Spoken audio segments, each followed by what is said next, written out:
What's up, YouTube? Before I begin talking about this week's events, I want to mention about the ever-growing Discord community. So check the description below for the link. There are over 200 people from every aspect of the game, from early to end game, and lots of friendly players to share and answer questions and support each other's content. While this week there is the casino as well as the Militant event, which I will quickly go over, the main event that everyone seems to be asking is the Altar Exchange on Reddit, on YouTube, as well as on the Discord lineup help thread. So this week we have Vesa or Valentino. For most people, they have to choose between one of the two. Anyways, we'll get into that. The first part of the two series videos will be mostly about Vesa and how she's evolved since the enabling system and her release. So the casino event, I usually, as I said in my previous videos, I just refresh the wheel when it's free, and I try to land it on the light and dark shards. Of course, that is just RNG. This week I did have a lot of good RNG. I landed on light and dark 4 times. And don't forget, guys, to spend your casino currency on the heroes you need, as you'll need a lot of food or fodder to enable your heroes. As for the Militant event, of course, it will replenish your gem stock after spending gems for the last 2 weeks on the 2nd anniversary events. And the Altar Exchange, people are asking whether to get their first or their second or even their 5th Vesa, or should they get Valentino. And the answer is not very clear, but I want to keep it as short as possible.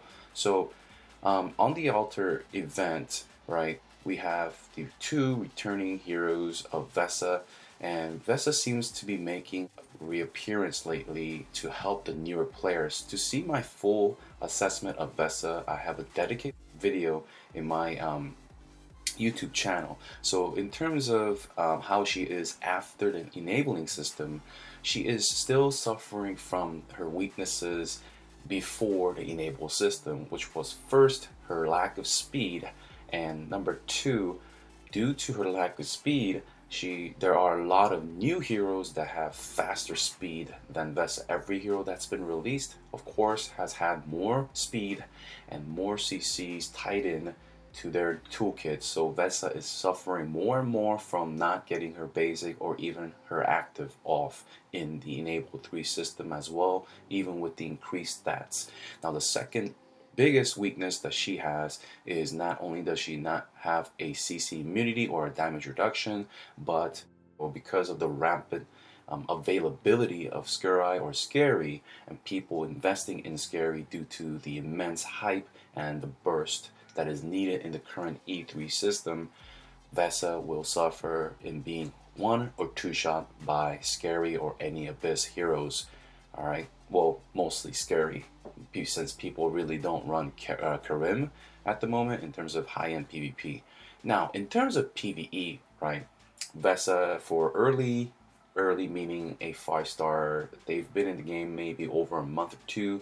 They have, they're collecting a lot of altar coins. Maybe this will be their first purchase. For early 5-star, 6-star to mid to upper late game, where you have almost a full 10-star hero lineup, then Vesa will help you immensely in most aspects of the PvE. Now, of course, you can run other heroes like Karim, like I mentioned before, or Gru in Aspen, and I covered that in the other Vesa video. But you could hit Nightmare with these heroes, but Vesa will also help you in other aspects of PvE where healing is needed, and she's not being crowd controlled, and she doesn't have the immense pressure of being CC'd. So in terms of Brave Trials, in 5-star to 6-star, if your lineup is mostly 5 to 6-star, even 9-star or 10-star, she will immensely help you. Even my Vesa helped me just reach Brave Trial 15 last time, and this time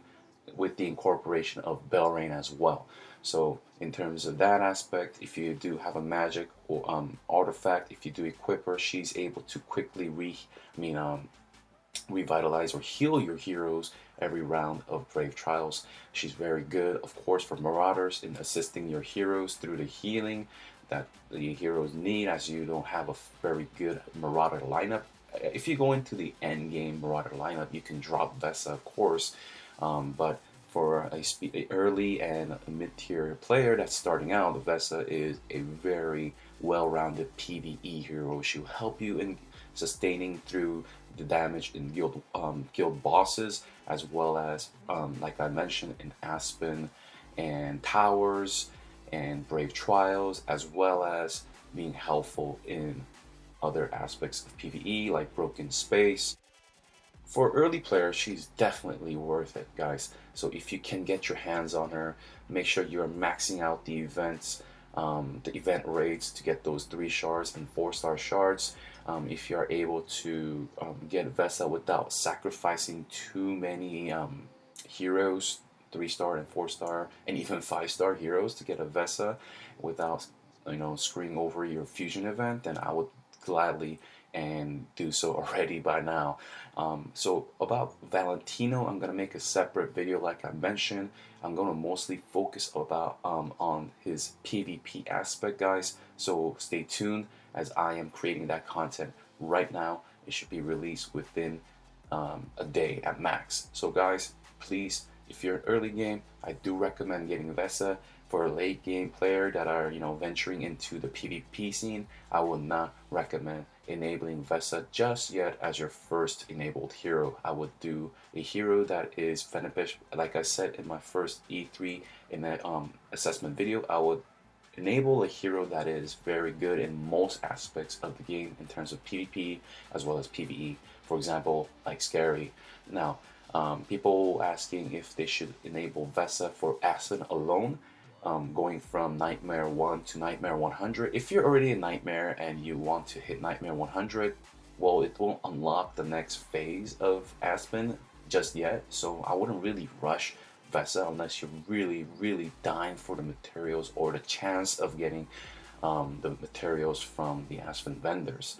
But I really don't recommend Vesa E3 in the PvP scene, like I mentioned, due to her weakness.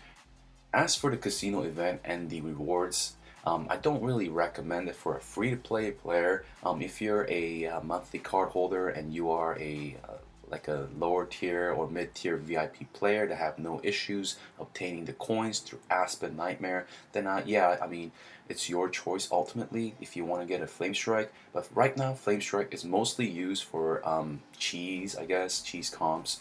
She has her niche, which is that she needs to quickly get death from her allies as well as her enemy team to wrap up her damage, which you can apply in the E3 Mim cheese if you decide to build a E3 Flamestrike. Now, I only recommend this for those who are a high paying players of this game who have the resources to invest into this cheese for Flamestrike. Okay, you would also need the magic stone sword for the CC immunity as well as attack and the damage reduction to stay alive while Mim is able to roll off his passive.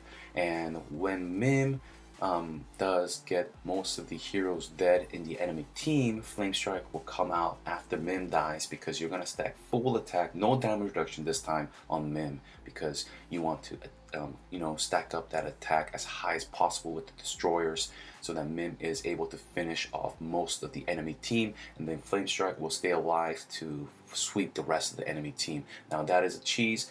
It's going to involve some risk in investing in an E3 hero just for cheese, so that is up to you guys. But one of my Patreon did ask for this advice, so here it is.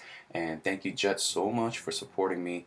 And as for the rest of the event, for the skin shards, sadly most of the exclusive skins are tied through events and pay to win walls. For example, the new Faithblade skin, and there are more skins available through the exclusive events as well as the cash wall than there are you can get for free. And of course the stats are way better on those that you pay for, more mostly.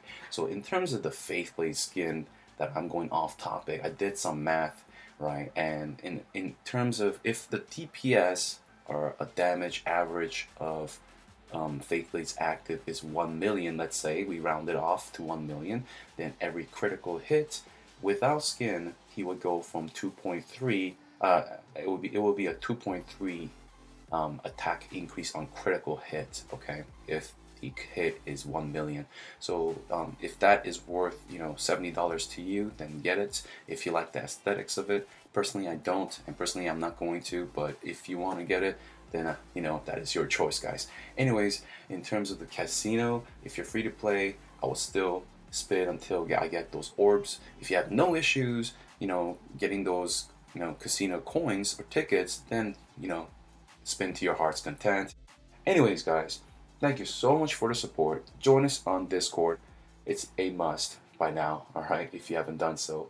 And thank you to my 2 Patreons, Jet as well as Sebastian, for supporting me. It means so much to me, guys. Make sure you hit that subscribe button.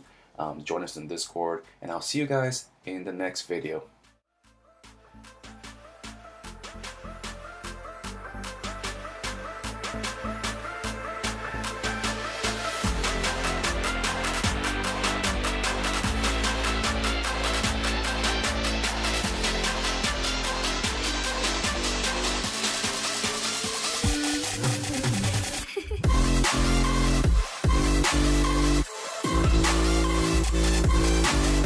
We'll be right